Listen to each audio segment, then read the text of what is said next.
everybody, Tommy Clayton here, middle school OpenSciEd teacher and lesson writer, here to share with you lesson 7 from the Forces at a Distance unit. This is an interesting lesson. The first time I taught this one, I didn't actually quite get where it was going. And I sort of lost the punchline myself as I was facilitating this with students. And so later on, I really understood the purpose of this lesson. It sort of felt a little bit disconnected from where we had been. So I had struggled with the navigation. So I'm hoping to help you in this video to see how this really fits in and help you to help the students navigate into the next couple of lessons. So let's check it out. All right, so let's remind ourselves how we got here. So in the last lesson, we put the pieces together. We were really able to explain a lot about the forces between the magnet and the coil and how we were able to get those different pushes and pulls. And so this lesson, we're really now trying to figure out like, well, where is like this energy coming from? Like, what happens when you change the distance between two magnets? How does that affect like the energy that's like transferred out of the field? So this is really setting us up to consider more about energy, which is going to be super important in the lessons that come after this. So let's take a look at this lesson at a glance. This is an investigation lesson. It's one day, take about 30 minutes to set up things. There is some hands-on investigations. The students do not need devices, and there are no additional related videos for this lesson. So this lesson has a couple of different chunks. So that first chunk is pretty much most of what's going to happen in day one. And that's where we figure out like changing the distance between the magnets really changes the amount of the kinetic energy that's like transferred out of the field. And then there's that second chunk that kind of happens at the end of the lesson. And that's going to help navigate us into lesson 8.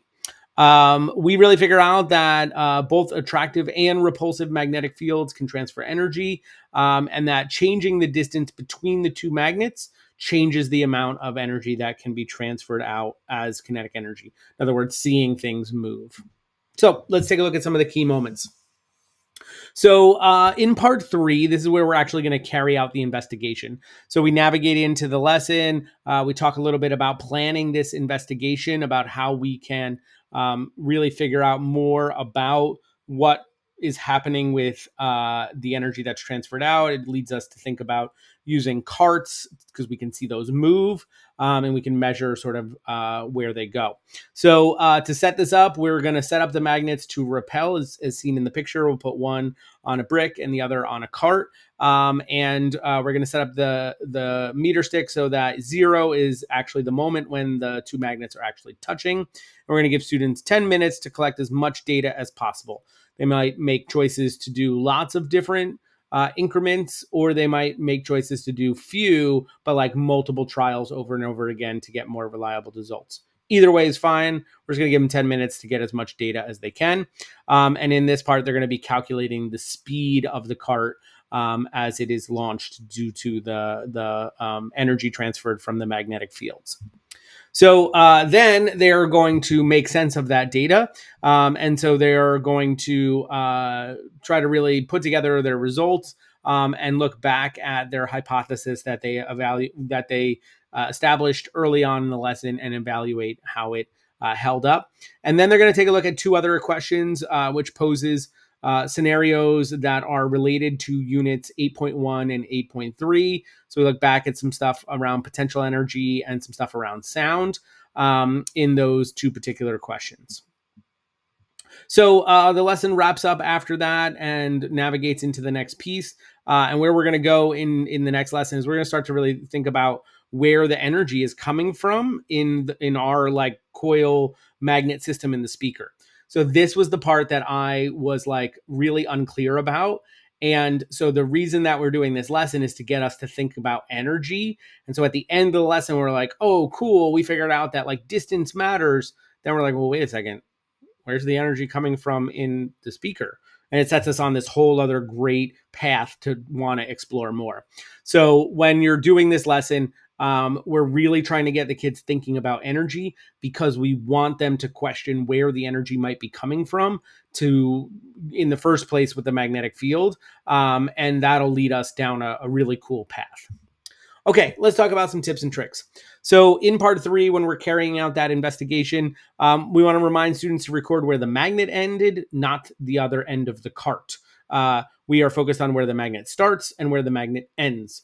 You're going to want them to practice the launch to get it consistent, because releasing the cart, depending on if you have one finger or two or your whole hand, can be a little bit tricky. So have them practice that, get it consistent.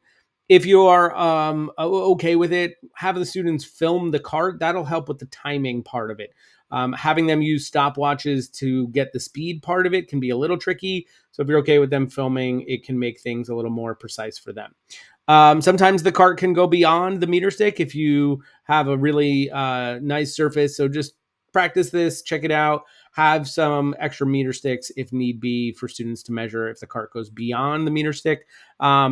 And you might see that kids are starting to ask questions about, like, hey, what if we put 2 magnets on the cart? What if we tried a bigger magnet? Capture those. Those are great questions about factors. And we're actually going to answer those in the 3rd lesson set after lesson 10. So if you hear students talking about those, be like, oh, hey, that's a great question. Write this down, put it on our question board, because we are going to go back to that. In part 4, when we're developing those explanations, take some time to pre-read these.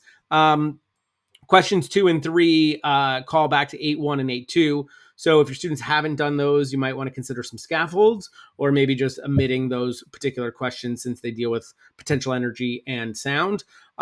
Question 3 poses some data around the students putting the magnets together, and the results are a little bit like counterintuitive, because what they hear is that, or what they see in the data is that when they hold the magnets further away, the sound is actually louder. And that kind of feels like it goes against what they just figured out, which is like when the cart was further away, it didn't go as far. So you may need to help them a little bit, scaffold that part a little bit as they are processing that particular part. Okay, we do come across potential energy, like I said, in that making sense of results handout. Again, if students haven't been exposed to this before, then you might need to do a little bit of lifting here, or maybe omit those questions if you're going to come back to that unit at a later time. We do call back to the consensus model from lesson 6. So you are going to want to have that handy and ready to go, but we don't create anything new in this lesson. All right, you're going to definitely want to come back for lesson 8. Lesson 8 is super cool, but there's a lot of stuff happening in there. But this is where we're going to really dive into what's happening inside of the wire and our music player. Hopefully you saw how to navigate this lesson and how to help set up students to take that energy perspective. Hope that you found it helpful. Thanks for stopping by.